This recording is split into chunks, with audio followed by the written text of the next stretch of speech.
Mason Reed stood before the mirror in his small bedroom, the white shirt hanging from his fingers like a question. He wasn't sure he wanted answered. At 27, he was an electrical technician for a modest company in the suburbs, just outside Denver. His days were spent crawling through attics, replacing breaker panels, running new wiring through old walls, and bringing light back to houses gone dark. There was honesty in the work. See the problem. Get your hands dirty. Make it right.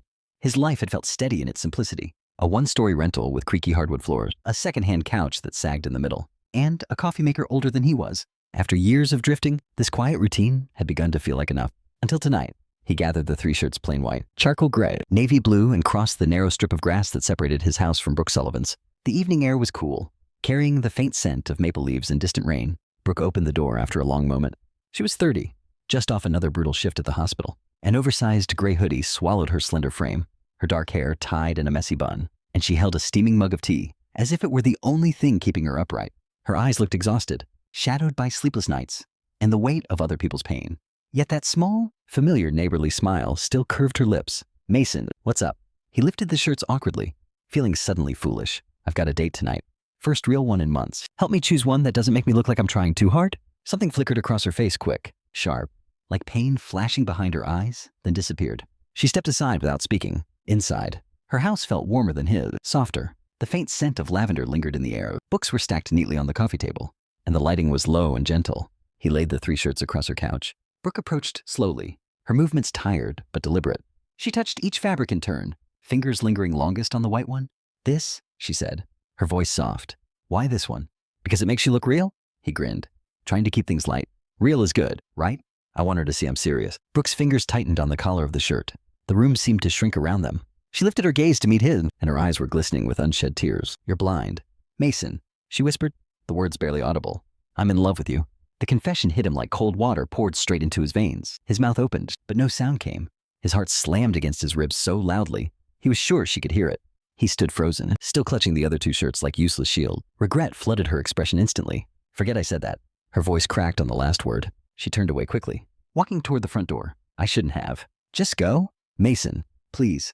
The cool evening air rushed in as she held the door open. He walked past her in silence, the grass crunching under his boots, sounding unnaturally loud. The door clicked shut behind him soft. Final. Devastating. Back in his own house, he changed into the white shirt anyway, his mind numb. He drove downtown on autopilot, city lights blurring past the windows. Sienna Park was already waiting at the cozy Italian restaurant. She looked beautiful in a simple black dress, hair down. Smiling the moment she saw him, she stood and hugged him warmly. "You look nice," she said. "The white shirt suits you." "Thanks," he replied, forcing a smile. "You look great too." They sat down and ordered. Sienna talked easily about her latest graphic design project. A difficult client? Her roommate's destructive cat. She laughed at her own stories, warm and genuine. He tried to laugh with her. He really did. But every time she leaned forward or asked him a question, his mind drifted back across the grass to Brooke, to the way her voice had cracked when she told him to leave, to the raw vulnerability in her eyes right before she pushed him out. "Earth to Mason," Sienna said gently, waving a hand in front of his face with a playful smile. "You okay? You seem somewhere else tonight." "Sorry," he muttered. "Long day at work. One job ran late." She nodded, but he could tell she didn't fully believe him. Still, she carried the conversation. Halfway through dinner, she set her fork down and looked at him seriously. "Mason, if you're not feeling this tonight, it's okay to say so. I won't be mad." Guilt twisted sharply in his chest. Sienna was kind. Funny? Clearly interested. She didn't deserve to sit across from a man whose mind was trapped next door. He apologized again, offering vague excuses. They finished the meal politely, split the bill, and walked out to the parking lot. Her quick hug felt like absolution he hadn't earned. The drive home felt endless when he turned onto their quiet street lined with maple trees. Brooke's house was completely dark. No porch light. No sign of life. He parked in his driveway and sat in the car for a long time, staring at her front door. The silence pressed against him, like a physical weight, an aching hunger for the easy warmth he had taken for granted. He hadn't realized how much her quiet presence had filled the empty spaces in his life until it was gone. The next 3 days were worse than silence. Her car remained in the driveway, but she stayed invisible. No lights turned on at normal hours. No sound from her house. No texts. No waves across the yard. He sent one message on Sunday night. "Brooke, you okay?" No reply. By Tuesday, the deprivation had become physical. He missed not just a neighbor, but her, the calm confidence in her posture, the way she remembered small things, the safe rhythm they had shared without ever naming it. The loneliness he once called peace now felt like starvation, a deep hollow ache beneath his ribs that no amount of work or distraction could fill. That evening, he stopped at their favorite coffee shop and ordered her usual oat milk latte. Extra shot, no foam. He drove home, parked, and walked across the grass. He set the cup on her welcome mat with no note. The next morning, the cup was gone. Still no message. Still no sign she was ready to face him. The hunger gnawed deeper with every passing hour. By Saturday evening, he could no longer stand the silence. It had become heavier than any words. He crossed the grass for the second time that week. Steps heavier, heart pounding louder than before. He knocked, without rehearsing what he would say. It took longer than usual for her to answer. When the door finally opened, Brooke looked exhausted and fragile. Eyes red and puffy from crying, oversized hoodie and sweatpants, hair loosely tied back. She stared at him for a long second. Surprised and wary, "Mason, can I come in? Just for a minute?" She hesitated, arms wrapped protectively around herself, then stepped aside. Inside, the usual warmth felt muted. Papers were scattered on the coffee table. A half-empty mug of tea sat cold. They sat on the same couch, where he had shown her the shirts only days earlier. The silence between them was thick, charged with everything unsaid. "I shouldn't have said it," she whispered first, voice barely above a breath. "I saw your face and knew I'd ruined everything. I'm sorry." "You didn't ruin anything?" he said quickly. "You just caught me completely off guard. I didn't know what to say then, and I still don't know exactly what to say now, but I know I don't want to pretend it never happened." She looked down at her hand, fingers twisting together tightly. "I've felt this way for a while, longer than I should have. I told myself it was stupid you're younger. You're my neighbor. You. But every time you came over to fix something, every time you brought my mail or smiled at me across the yard, it got harder to ignore." Her breath trembled. "I didn't plan to say it that night.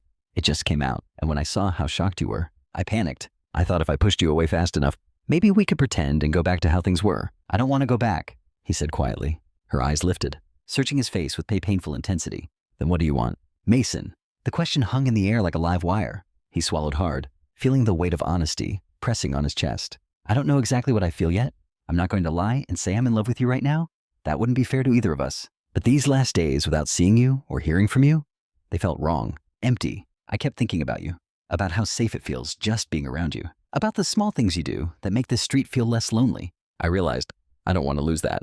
I don't want to lose you." Brooke's eyes filled with fresh tears, but she fought them back. "I'm older than you. My life is complicated, long, draining shifts, emotional baggage I've carried for years. I can't offer you something simple or easy. I don't even know if I can offer anything healthy right now. I'm not asking for simple or easy," he replied, voice steady. "I'm asking for real, if you'll let me. I want to try, slowly, no pressure, no expectations, just us figuring it out, one day at a time." She remained quiet for a long moment, the silence stretching until it felt almost unbearable.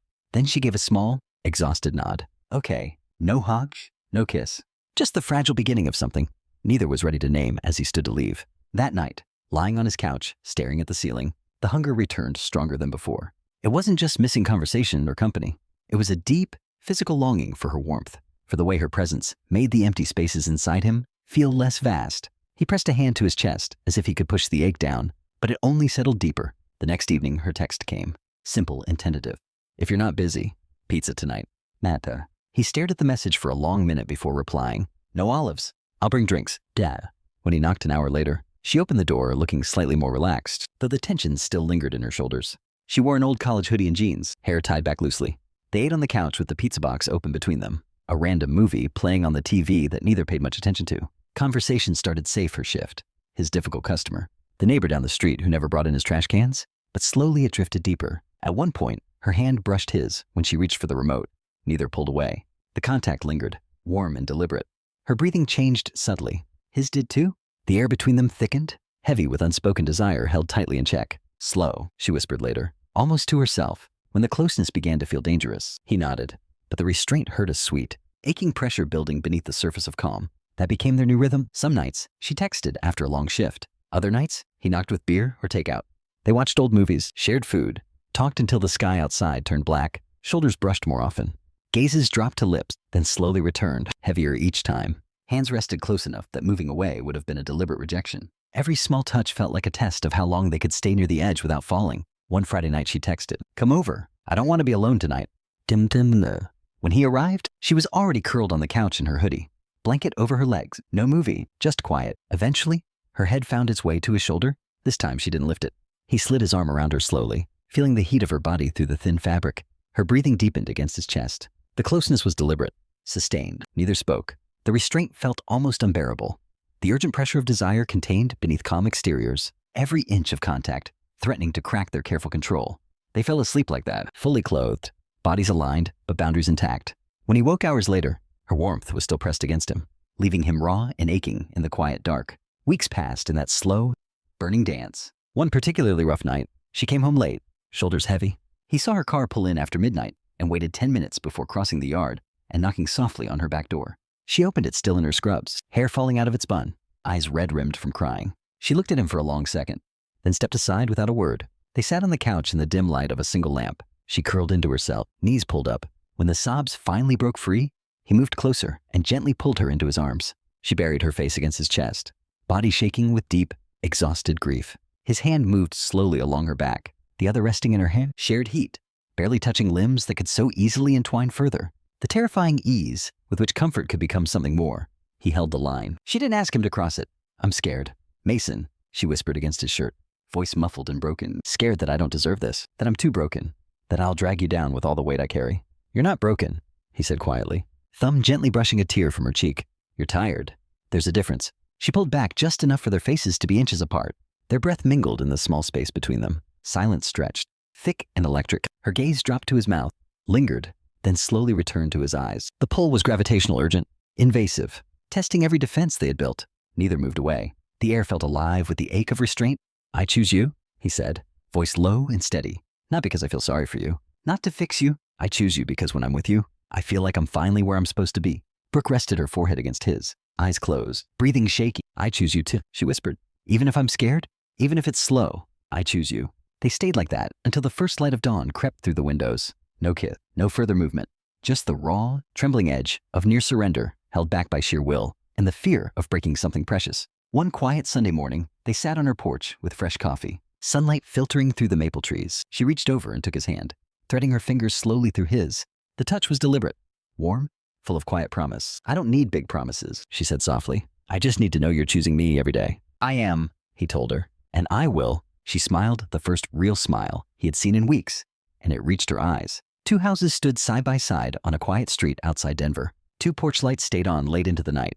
Between them, two people who had once been strangers learned how to choose each other, not with grand gestures or rushed passion, but with small, steady steps and the painful, beautiful restraint of holding back when every part of them wanted to let go. The hunger remained, the ache of closeness without crossing remained, and in that tension, something real and fragile began to grow.